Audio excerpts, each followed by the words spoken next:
The avian organizer, Hansen's node, is set up at the tip of the primitive streak during gastrulation and acts as a site of passage of cells, similar to the one in fish and amphibians. At the stages it generates mostly endodome. Also, as in other vertebrates, it neuralizes the surrounding ectodome and stops recruiting other cells. It only then starts generating the universal derivatives of the organizer, the notochord and paraxial mesosome, with the very few cells it contains at this initial stage of embryo elongation. In other words, it becomes a stem zones committed to mesosome. It has to work in conjunction with the neighboring neural stem zones, which are committed to lay down the central nervous system, from the caudal hindbrain to the tip of the spinal cord.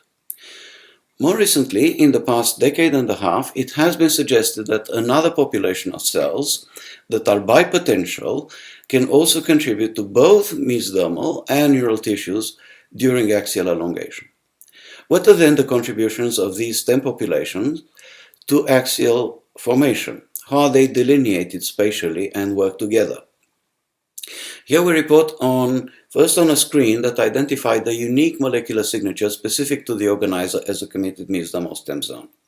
We also present an extensive cell lineage analysis of the organizer and neighboring stem populations based on high-resolution in vivo imaging.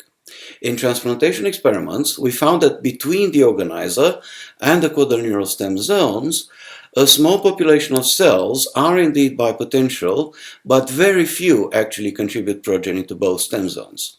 They are indistinguishable in their cell cycling profile and orientation of cell divisions from the organizer and neural stem zones.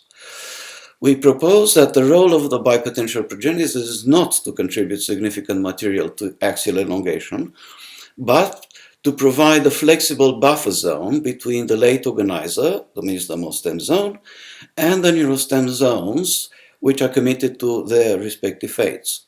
This is in contrast to a classical hard boundary and is perhaps advantageous as an alternative in regulative systems.